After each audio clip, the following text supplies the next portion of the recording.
হঠাৎ দেখি একটা ছোট্ট বাচ্চা রাস্তায় পড়ে গেল। আমি দৌড়ে গিয়ে ওকে তুললাম। ছোট্ট মেয়েটাকে দোকানের বেঞ্চে বসালাম। ব্যাগে থাকা ওয়ান টাইম ব্যান্ডেজ দিয়ে ওর হাত বেঁধে দিলাম। কাঁদিস না।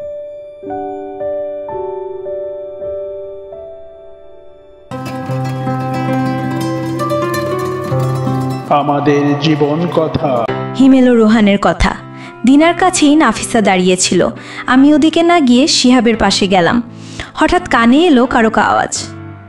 রোহান দিনার স্বামী হিমেলকে বলে, হিমেল, নাফিসাকে আমার ভীষণ ভালো লেগেছে, ভাবিকে বলে দেখো না আমার সাথে রিলেশন করে দেয় কিনা। কথাটা শুনেই রক্ত গরম হয়ে গেল। পেছনে তাকালাম, ঠিকই দিনার হাজবেন্ড আর ওই ছেলেটাই। আরাফ মনে মনে, মেজাজ তো এখন একেবারেই চরমে। হিমেল, রিলেশন করানোর কি দরকার? চুপচাপ মাকে বলে দাও নাফিসার বাসায় বিয়ের প্রস্তাব পাঠাক, তাহলেই হয়ে গেল। এবার আমিও অবচেতনে কেঁপে উঠলাম। ভয় কাজ করছে আমার ভেতরে। শিহাব রেগে গিয়ে এগিয়ে যাচ্ছিল ছেলেটাকে ধলাই দিতে। আমি হাত দিয়ে থামালাম। শিহাব গর্জন করে, বাধা দিচ্ছিস কেন? ভাবিকে নিয়ে কথা শুনলি না? আর আফু গভীর গলায়, বাদ দে, ওরা জানেই না আমি নাফিসাকে পছন্দ করি। শিহাব, যদি বিয়ের প্রস্তাব দিয়ে দেয় আর ওরা রাজি হয়ে যায় তখন? আরাফ অস্থিহায়, আমি কিছুই বুঝতে পারছি না। আজই বাসায় চলে যাব, তবু মন বলছে এখানেই থাকি। যদি ওই ছেলেটা আবার কিছু করে বসে? সিদ্ধান্ত নিলাম আরও কিছুক্ষণ থাকব। 2 ঘন্টা পর দিনা তার স্বামী আর রোহানকে নিয়ে বিদায় নিল। হুট করেই রোহান বলল, রোহান ভদ্র গলায়, নাফিসা তুমি একা যাবে কিভাবে? আমি এগিয়ে দিয়ে আসি, চলো। নাফিসা দৃপ্ত স্বরে, ধন্যবাদ, আমি সবসময় একাই যাই, এটা আমার কাছে নতুন কিছু না, আল্লাহ হাফেজ। ওর এই উত্তর শুনে আমার বুক ভরে গেল। অসীম খুশি হলো মন। কিন্তু আজ রিক্সা পাওয়া মুশকিল। প্রোগ্রামের ভিড়ের কারণে একটা রিক্সাও ফাঁকা নেই। নাফিসা হতাশ হয়ে, উফ, একটাও রিক্সা নেই। আরাফ, আমি সামনে গিয়ে অনেক কষ্টে একটা রিক্সা ধরে আনলাম। রিক্সা থামিয়ে ডেকে বললাম, নাফিসা এটাই উঠে যাও। নাফিসার আগে, প্রয়োজন নেই, আপনিই যান। আরাফ হেসে, জানি আমিই তো তোমার জান। নাফিসা, আমি জান বলিনি, আপনাকে এখান থেকে যেতে বলেছি। আরাফ চোখ টিপে, ওই একই কথা, যাক এবার চুপ করে ওঠো। নাফিসা, যাব না বলেছি তো। আরাফ অহংকার নিয়ে, আমি বলছি ওঠো, আমার জেদের কাছে হারবে তুমি, এখানে আর রিক্সা পাবে না। আমি তোমার সাথে যাচ্ছি না, তুমিই একা যাবে। অবশেষে নাফিসা উঠে পড়ল। রিক্সা চলতে শুরু করতেই হঠাৎ পেছনে তাকালাম, দেখি নাফিসা মামাকে রিক্সা থামাতে বলছে। দৌড়ে গেলাম। আরাফ, কি হলো, রিক্সা থামালেন কেন? রিক্সা চালক, মেয়েটি বলেছে। আরাফ, কিন্তু কেন? নাফিসা মোলায়েম গলায়, আপনি কেন এত দূর হাঁটছেন? পিছনে তো আপনার বন্ধু বাইক নিয়ে আসে, তার সাথে গেলেই পারেন, এ কথা বলার জন্যই থামিয়েছি। আরাফ মনে মনে হাসি, ও তাই বুঝি। নাফিসা, আচ্ছা এবার চললেন মামা। আসলে মনে মনে আমি জানি সে থামিয়েছে আমার জন্যই, তবে সরাসরি বলেনি। শিহাবের বাইকে। আরাফ, শিহাব, কিরে তুই না রিক্সা নিলি? আরাফ হেসে, নাফিসার জন্য। শিহাব, আচ্ছা তোকে সাথে নেয়নি তো? আরে বাইকে ওঠ, আমি নামিয়ে দেব। আমি আর কিছু না বলে বাইকে উঠে পড়লাম, কিন্তু মাথায় শুধু এক ভয় ঘুরপাক খাচ্ছিল। আরাফ নিজেকে, নাফিসা যদি অন্য কারোর সাথে বিয়ের প্রস্তাবে রাজি হয়ে যায় তবে আমি কিভাবে বাঁচব? চ্যানেলটি এখনো যারা সাবস্ক্রাইব করেননি তারা সাবস্ক্রাইব করে পাশে থাকুন। ঘোলে দৃশ্য 4। রাতের আড্ডা, খাওয়ার টেবিলে। রাতে সবাই একসাথে খেতে বসেছি, আব্বু, আম্মু, নিসা আর আমি। আরাফ আত্মবিশ্বাস নিয়ে, আব্বু একটা কথা ছিল। আব্বু, বলো। আব্বু, আমি বিয়ে করতে চাই। আব্বু সাথে সাথেই পানি আটকে ফেললেন। নিসা দৌড়ে পানি এগিয়ে দিল। নিসা আশ্চর্য হয়ে, ভাইয়া খাওয়ার সময় কেউ এভাবে বলে নাকি? আব্বু হেসে, আরাফ তোকে শুনে আমার দমই বন্ধ হয়ে যাচ্ছিল। আরাফ গম্ভীর গলায়, আমি মজা করছি না, সত্যি বলছি। আব্বু নরম হয়ে, মেহরি মা, তোমার ছেলে এসব কি বলছে? গত কদিন ধরে অনেক বদল দেখছি আমি। আম্মু দীর্ঘশ্বাসে, তাই তো, এতদিন আমার পিছু নিয়েছে, আজ তোমার পিছু। আব্বু হাসি দিয়ে, আচ্ছা মেয়েটা কে? নিসা ঝটপট বলে, যে আম্মুকে রক্ত দিয়েছিল সেই। আব্বু আশ্চর্য হয়ে, তাই নাকি? বাহ, খুব ভালো একটা মেয়ে। আর দেরি কিসে? কালই তুই আর তোর আম্মু প্রস্তাব নিয়ে যা। আরাফ চোখ টিপে, ওয়াও আব্বু, ইউ আর গ্রেট। আম্মু মুখ কালো করে, বয়েই গেছে আমার, তোমার ছেলে ওই মেয়ের যোগ্য নয়। আরাফ অনুনয় করে, আম্মু প্লিজ, আমি কি আগের চেয়ে অনেকটা বাদলাইনি? প্লিজ আম্মু। আম্মু কঠিন গলায়, তার বাসায় গিয়ে যদি জিজ্ঞেস করে ছেলে কি করে, আমি তখন কি বলবো? একজন অপ্রতিষ্ঠিত ছেলের কাছে মেয়ে দেবে নাকি ওরা? আর চোখ ভিজে যায়। আব্বু আমি তোমার অফিসে জয়েন করব, আমি সব বদলে ফেলবো। আম্মু প্লিজ দেরি করো না, না হলে নাফিসাকে হারিয়ে ফেলবো। গলার স্বর কেঁপে যাচ্ছিল, চোখ ভিজে যাচ্ছে। আমি হয়তো কেঁদেই ফেলেছি। আব্বু, আরে আরে কান্না করিস কেন, চুপ থাক। তোর আম্মু কালই যাবে, দরকার পড়লে আমিও যাব। আরাফ আবেগ নেই, সত্যি? আব্বু, এখন খাবার খা। খাবার শেষে রুমে চলে এলাম। আরাফ, ইয়েস নাফিসা, অবশেষে তুমি আমার। নিসা দৌড়ে এসে, ইয়াহু, ভাইয়া বিয়ে করবে, আমি এক্সাইটেড, বাসায় নতুন ভাবি আসবে। আরাফ ঠাট্টা করে, আগে বিশ্বাস কর। আমি নিসাকে জোর একটা চিমটি কেটে দিলাম। নিসা চেঁচিয়ে, আউচ, এভাবে কেউ চিমটি কাটে নাকি? আরাফ হেসে, এবার কি বিশ্বাস হলো? নিসা রেগে, এখনো হয়নি, আগে বিয়ে করো, তারপর প্রতিশোধ নেব। আরাফ হাসতে হাসতে, দেখা যাবে। শুক্রবার প্রতিদিনের মতো ফজরের নামাজ ও কুরআন পড়ে মাকে রান্নায় সাহায্য করলাম। তারপর কিছুক্ষণ সেলাই করলাম, নিজের কিছু জামা কমপ্লিট হলো। দুপুরে একটু ঘুম ভেঙে আসরের নামাজ পড়ে বাসার পিছনে গেলাম। বড় এক মেহগনি গাছের নিচে আমার ভাই বোনেরা দোলনা বানিয়ে খেলছে। আমি আজ তাদের সাথে যোগ দিলাম, মনে দারুণ প্রশান্তি। আরাফদের আগমন। বিকেলে আম্মুকে নিয়ে নাফিসাদের বাসায় গেলাম। একজন লোক আমাদের ঘর দেখিয়ে দিল। নাফিসার আম্মু এসে স্বাগত জানালেন। তাদের ঘরটা টিনের হলেও সুন্দরভাবে গুছানো, খোলামেলা, চারপাশ পরিষ্কার, বাড়ি সাজানো, মনে হলো 3-4টা রুম আছে। আরাফ ভদ্রকণ্ঠে, আসসালামু আলাইকুম আন্টি। আন্টি, ওয়ালাইকুম আসসালাম, আপনারা? চিনি না তো। আম্মু, আপনি কি নাফিসার আম্মু? আন্টি, হ্যাঁ। আম্মু, আপনার সাথে আমার কিছু কথা আছে। আন্টি, আচ্ছা, ভেতরে আসুন। আমরা ভেতরে বসলাম, কিছু হালকা খাবার আনলেন আন্টি। আম্মু আড্ডা শুরু করলেন। আমি চুপচাপ ঘরটা পর্যবেক্ষণ করছিলাম। হঠাৎ কান ভরল শিশুদের হাসি। জানালার পাশে দাঁড়িয়ে তাকালাম। দেখি নাফিসা দোলনায় দুলছে, বাতাসে তার চুল উঠছে, চেহারা পুরোটা দেখা যায় না, তবু অসাধারণ সুন্দর লাগছে। প্রত্যাখ্যান। এ সময় নাফিসার আঙ্কেল এলেন। ঠিক তখনই আলাপের মোড় ঘুরল। তিনি স্পষ্ট জানালেন তাদের মেয়ে ধনী পরিবারের কারো সাথে বিয়ে হবে না। আম্মু বারবার বোঝানোর চেষ্টা করলেন, কিন্তু কোনো কাজ হলো না। নাফিসার আঙ্কেল এলেন। ঠিক তখনই আলাপের মোড় ঘুরল। তিনি স্পষ্ট জানালেন তাদের মেয়ে ধনী পরিবারের কারো সাথে বিয়ে হবে না। আম্মু বারবার বোঝানোর চেষ্টা করলেন, কিন্তু কোনো কাজ হলো না। মনটা ভেঙে গেল, ভিতরে দম আটকে আসছিল।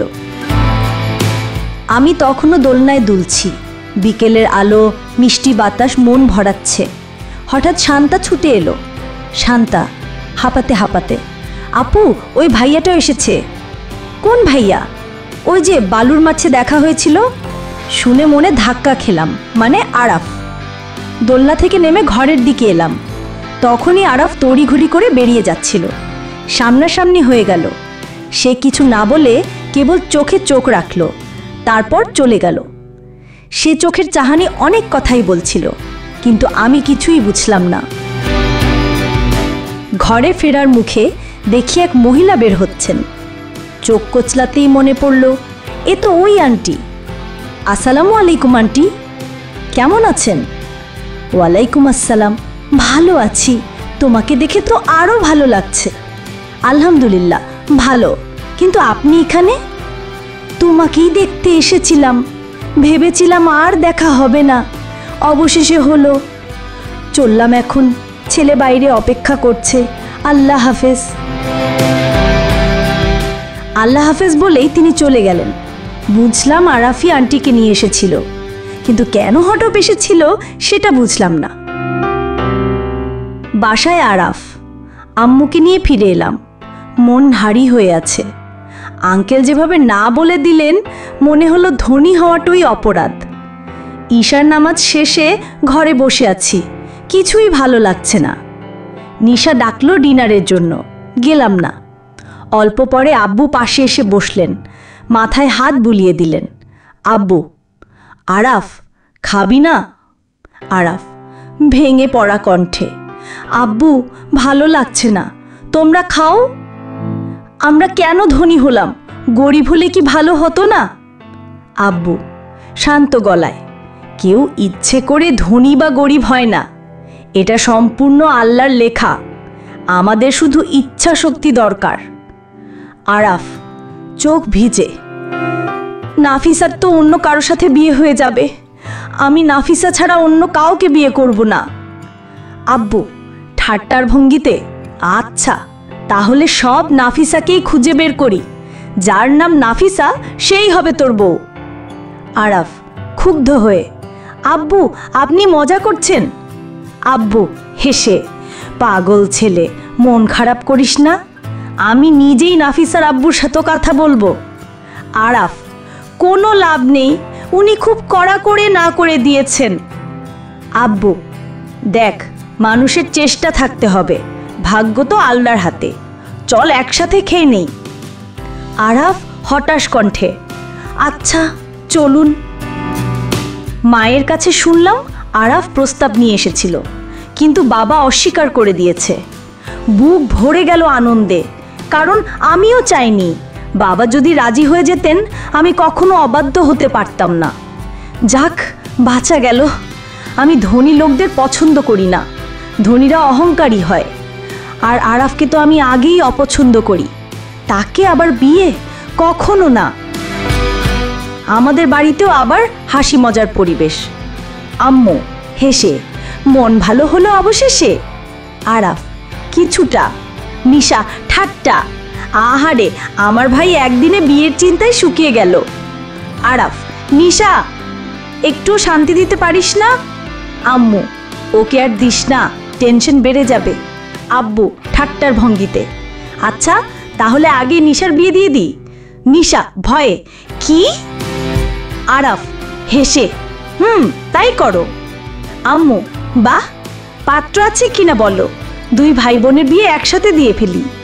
নিশা রাগী সরে, জয় সময় আসবে আমারও, তখন আমি তোমাদের ক্লাস নেব। চ্যানেলটি এখনও যারা সাবস্ক্রাইব করেননি তারা সাবস্ক্রাইব করে পাশে থাকুন। পরদিন ভার্সিটিতে যাচ্ছিলাম, মনে হলো আরাফকে আর দেখা যাচ্ছে না, হয়তো বাবার কথা শুনে পিছু নেওয়া বন্ধ করেছে। উফ, বেঁচে গেলাম, প্রতিদিনের মতো বিরক্তি আর নেই। হঠাৎ দেখি একটা ছোট্ট বাচ্চা রাস্তায় পড়ে গেল। আমি দৌড়ে গিয়ে ওকে তুললাম। ছোট্ট মেয়েটাকে দোকানের বেঞ্চে বসালাম, ব্যাগে থাকা ওয়ান টাইম ব্যান্ডেজ দিয়ে ওর হাত বেঁধে দিলাম। কাঁদিস না আপু, কিচ্ছু হয়নি, দেখ তোমার নাম কি? মাইশা। ওয়াও, কত সুন্দর নাম। কোন ক্লাসে পড়ো? ক্লাস 2-তে। তাই নাকি? এত বড় মেয়ে আবার এমন কাঁদে, পচা বলবে সবাই তো। হুশ, আর কান্না নেই, ঠিক আছে? সাব্বাস, তোমার চোখের পানি মুছে ফেলো। এখন স্কুলে যেতে পারবে? হ্যাঁ। তারপর দোকানদারকে বললাম, আঙ্কেল একটা চিপস দিন তো। নাও, খুব ভালোই বাচ্চা সামলাতে পারো। তাই নাকি? একটা চিপস কিনে মাইশার হাতে দিলাম। ওকে স্কুল পর্যন্ত পৌঁছে দিয়েই ভার্সিটির গেটে ঢুকলাম। গেটে ঢুকতেই পিছন থেকে কণ্ঠ ভেসে এলো, ভালোই তো বাচ্চা সামলাতে পারো। আমি ঘুরে দেখি আরাফ। আসলে কি উনি আমাকে ফলো করছিলেন? আপনি? চুশমিশ, আমি। কেমন আছো? আলহামদুলিল্লাহ ভালো। আপনি? আমিও ভালো। তবে আজ আবার আমাকে এভাবে খোঁজ নিলে, নাকি আমার প্রেমে পড়ে যাচ্ছ? না, মোটেও না। একজন মুসলমানের দায়িত্ব হলো সবাইকে খোঁজ নেওয়া, তাই জিজ্ঞেস করলাম।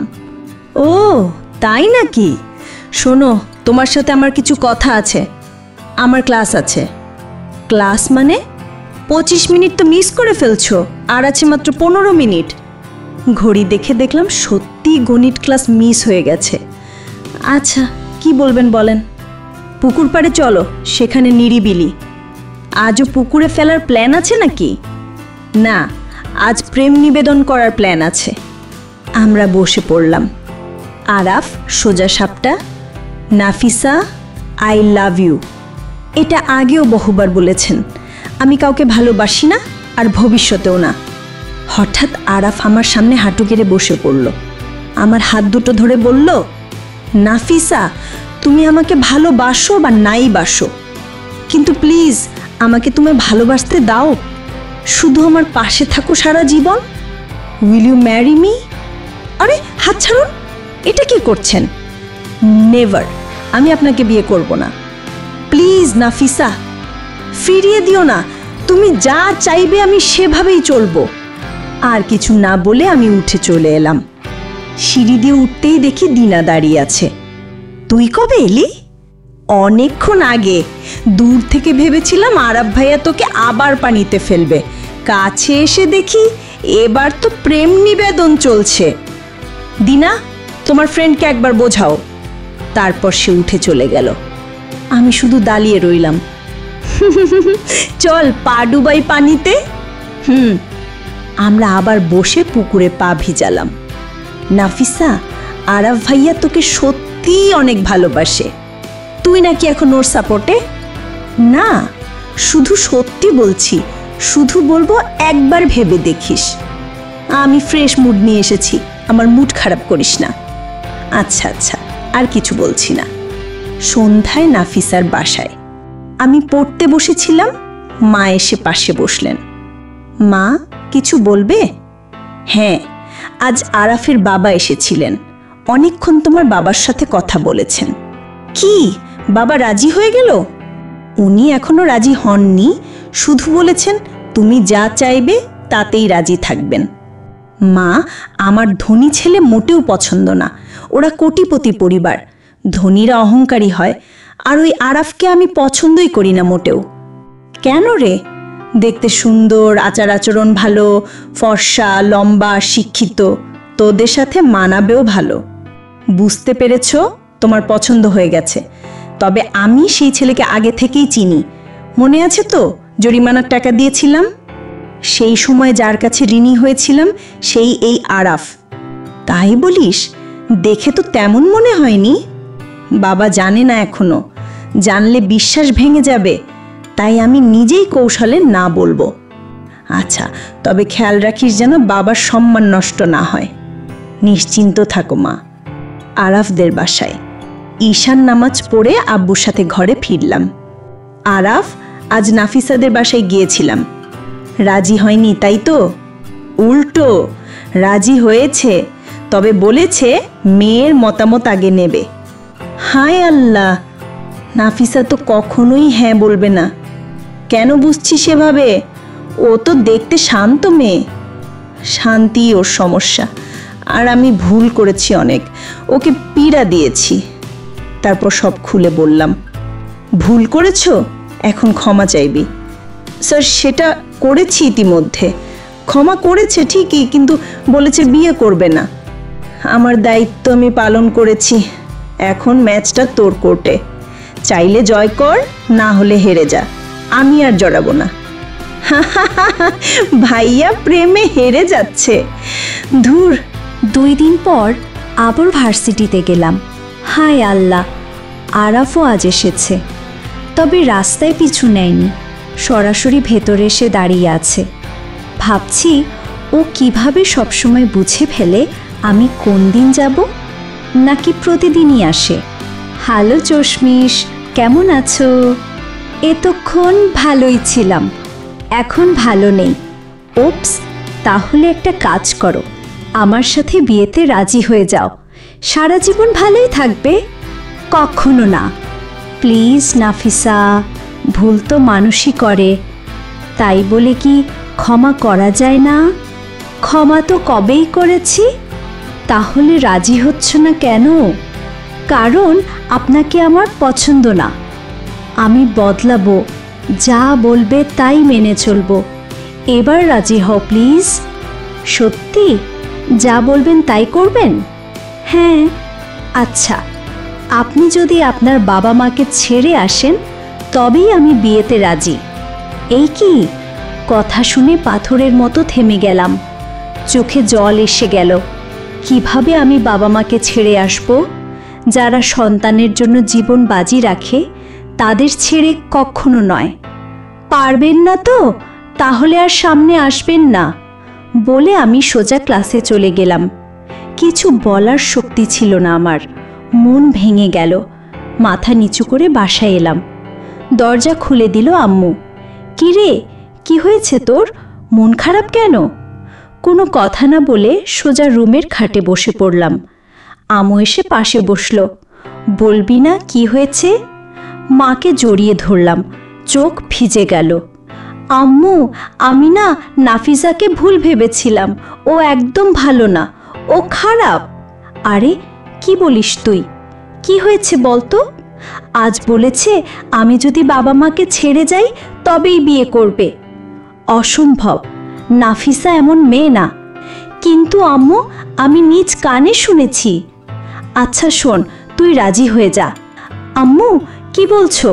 আমি কোনো কিছুর বিনিময়ে তোমাদের ছেড়েব? কখনো নয়। আমি বলছি ভয় পাচ্ছিস কেন? আমার বিশ্বাস নাফিসা আসলে তোকে পরীক্ষা করছিল। যে মেয়ে অন্যের জীবন বাঁচাতে পারে সে কখনো চাইবে না ছেলে তার বাবা মাকে ছেড়ে দিক। কিন্তু আম্মু, পরে যদি কিছু হয়ে যায়? আমি আছি তো, ভয় নেই। আচ্ছা। চ্যানেলটি এখনও যারা সাবস্ক্রাইব করেননি তারা সাবস্ক্রাইব করে পাশে থাকুন। পরের দিন ভার্সিটিতে গিয়ে দেখলাম আরাফ নেই। হায় রে, এবার মনে হয় হাল ছেড়েছে। দিনা, আরাফ ভাইয়া আসেনি আজ? উফ, অবশেষে পিছু ছাড়াতে পেরেছি। কিভাবে? সব খুলে বললাম দিনাকে। দিনা চটে গিয়ে, কাজটা একেবারে ঠিক করনি। যে ছেলে তোকে সত্যি ভালোবাসে তাকে এমন কথা বলতে হয়? আমি জানতাম সে কখনো বাবা মাকে ছাড়বে না, তাই শর্তটা দিয়েছি যেন নিজে নিজেই সরে যায়। এটা ছাড়া তো পিছু ছাড়ানোর কোনো উপায় পাইনি। তুই যে কি করিস! আচ্ছা বাদ দে। রাতে সবাই একসাথে খেতে বসেছিলাম। দেখলাম বাবা অদ্ভুত নীরব। আমি মাকে ইশারায় জিজ্ঞেস করলাম, কি হয়েছে? মা উত্তর দিলেন, জানি না। তারপর আমি চুপচাপ রুমে এসে শুয়ে পড়লাম। পরের দিন ছুটির পর গেটের দিকে দিনার সাথে যাচ্ছিলাম। হঠাৎ সামনে এসে দাঁড়ালো আরাফ। নাফিসা, তোমার শর্তে রাজি আমি, তৈরি হও, কালই আমাদের বিয়ে। আমি আর দিনা স্তব্ধ। কি হলো? এভাবে তাকিয়ে আছো কেন? তুমিই তো বলেছিলে বাবা মাকে ছেড়ে আসলে রাজি হবে। আপনি ভাবলেন কিভাবে আপনি বাবা মাকে ছাড়লে আমি আপনাকে বিয়ে করব? বিয়ের পর কেউ যদি আমাকেও ছাড়তে বলে তখন কি আমাকেও ছেড়ে দেবেন? না চশমিশ, তোমাকে ছাড়া কিচ্ছু ভাবতে পারি না। আমি আপনার মতো ছেলেকে কোনো দিন বিয়ে করব না। এতেই আমি রিক্সা নিয়ে সোজা বাসায় এলাম। বুক ধড়ফড় করছিল। এই ছেলেটা একেবারেই পাগল হয়ে গেছে। রাস্তায় আবার কি না করে বসে। আমার খুশির সীমা নেই। চশমিশকে বিয়ে করব যেভাবেই হোক। দৌড়ে বাসায় গিয়ে আম্মুর রুমে ঢুকলাম। আরে এভাবে দৌড়াচ্ছ কেন? আম্মু, তুমি যা বলেছিলে সব মিলে গেছে, কিন্তু ও এখনো বিয়েতে রাজি না। আমার বিশ্বাস নাফিসার উপর, ও ভেতর থেকে আলাদা মেয়ে। কাল আমরা আবার ওর বাসায় যাব। ওর বাবা মা রাজি আছেন, আর নাফিসা কখনো তাদের কথা অমান্য করবে না। সত্যি বলছো আম্মু? হ্যাঁ গো। তোমরা বাবা মায়েরা কেন এত ভালো? তোদের মতো সন্তানের জন্যই তো। গল্পটি আপনাদের কেমন লাগলো কমেন্ট করে আপনাদের মতামত জানান। আমাদের জীবন কথা চ্যানেলটি সাবস্ক্রাইব করুন এবং বন্ধুদের সাথে ভিডিওটি শেয়ার করুন।